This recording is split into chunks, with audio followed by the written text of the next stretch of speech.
Sekarang kita memasuki penjelasan mengenai program Gauss Seidel. Dan di sini perlu diperhatikan bahwa metode Gauss Seidel yaitu metode yang menggunakan nilai yang terakhir kita gunakan untuk menghitung nilai berikutnya. Jadi di sini sama, mulai dari awal kita punya inputan matriks A, vektor B, kemudian kita punya nilai hampiran awal Y di sini misalkan. Kemudian ada toleransi dan ada iterasi maksimal. Kenapa? Karena metode iteratif ini mungkin akan divergen, sehingga kita batasi dengan iterasi maksimal untuk menghentikan program. Oke, di sini ada algoritma metode Gauss Seidel. Memang agak sedikit lebih kompleks tapi mudah untuk dipahami. Setelah ini kita akan membahas mengenai bagaimana jalannya program ini atau bagaimana jalannya algoritma ini. Oke, kita langsung coba ke menjalankan program. Sama seperti program-program sebelumnya, kita running dari sini atau kita panggil di sini dengan nama file yang kita punya. Kita klik running, kita klik enter dan kemudian kita masukkan matriks yang kita punya. Kita akan coba dua buah matriks yang kemarin, yaitu yang menggunakan prinsip dominan secara diagonal dan tidak dominan secara diagonal. Dan di sini kita akan bahas yang dominan secara diagonal terlebih dahulu. Kita masukkan nilai B-nya, kita masukkan nilai awalnya, dan kita masukkan toleransi, iterasi maksimal. Kita enter, maka kita akan mendapatkan solusinya di iterasi ke 55. Jadi kalau dibandingkan dengan metode Jacobi, ini jauh lebih cepat karena metode Jacobi membutuhkan 100 iterasi. Itu pun belum selesai mungkin ya, bisa lebih. Nah, di sini hanya butuh 55 iterasi dengan hasil yang sudah sangat mendekati dengan solusi eksak atau solusi yang didapatkan dari metode langsung. Oke, sekarang kita akan mencoba menjalankan untuk matriks yang bukan merupakan dominan secara diagonal. Kita masukkan matriksnya. Kita punya B, kita punya nilai awal, toleransi, dan iterasi. Hasilnya semakin membesar nilainya, sehingga di sini kita hanya memiliki solusi yang divergen. Oke, kita sudah membahas mengenai programnya. Sekarang kita jelaskan bagaimana cara memahami algoritma ini berjalan. Oke, di sini kita mencoba menjalankan mulai dari J sama dengan 1. Jadi anggap saja ini adalah iterasi pertama ya. Kemudian kita berjalan dari J sama dengan 1 sampai dengan 4. Misalkan kalau kita punya N-nya sama dengan 4. Jadi di sini kita punya misal J sama dengan 1, maka kita punya 3 pilihan. Pilihan yang pertama, pada saat J sama dengan 1, kita gunakan ini. Pada saat J sama dengan N atau J pada saat variabel terakhir, kita gunakan yang ini. Dan di sini pada saat J antara 1 sampai dengan variabel terakhir ini.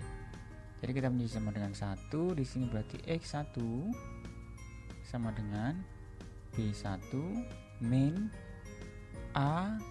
Nah, kalau di sini kita punya A1,2 sampai dengan N, ini berarti matriks yang elemennya baris pertama kolom 2 sampai dengan kolom 4. Berarti kita punya A1,2, A1,3 dan A1,4. Kemudian P mulai dari 2 sampai dengan 4. P berarti di sini vektor P1, P2, ini P2, P3, P4. Nah, jadi perkalian seperti ini. Kemudian dibagi dengan A1,1. Jadi ini nilainya bukan merupakan vektor tapi skalar, sehingga X1 kita dapatkan. Kemudian pada saat J sama dengan 2, jadi kita gunakan yang terakhir ini.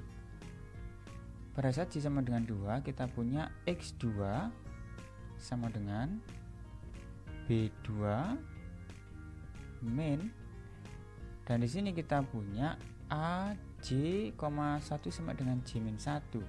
Berarti di sini kita punya A2,1 ya. Kenapa sampai dengan 1 saja? Karena J-nya 2, berarti 1 sampai dengan 1 di sini. Dikalikan dengan X1. Kenapa? Karena J-nya 2, 1 sampai dengan 1 di sini berarti. Oke, kemudian dikurangi dengan ini matriks, berarti kita punya A2,3, A2,4 dikalikan dengan P3 P4 dibagi dengan A2,2. Oke. Kemudian kita punya J sama dengan 3, berarti kita punya X3 sama dengan B3 min, dan di sini kita punya kolomnya bergerak dari 1 sampai dengan 2. Berarti di sini kita punya A3,1 A3,2 kalikan dengan X1 X2 dikurangi dengan A3,4 kali dengan P4 ya. Dan di sini kalau kita lihat X1 ini didapatkan dari perhitungan yang pertama. Kemudian kita dapatkan X2. Dan di sini kita punya X1 dari sini dan X2 dari perhitungan sebelumnya. Sekarang pada saat Y sama dengan 4, berarti kita gunakan yang ini. Kita punya X4 sama dengan B4 min A4,1 A4,2 A4,3 kalikan dengan X1 X2 X3 ya, dibagi dengan A4,4. Dan X1 X2 X3 ini sudah kita dapatkan dari perhitungan sebelumnya. Oh, ini dibagi dengan A3,3. Nah, beginilah caranya algoritma itu berjalan, sehingga kalau misalkan kita punya variabel lebih banyak, ya ini otomatis akan berjalan sendiri. Jadi untuk memahami program, apakah program itu benar atau salah, kita harus menjalankan satu persatu seperti ini, sehingga kita bisa buat secara general untuk variabel yang lebih besar.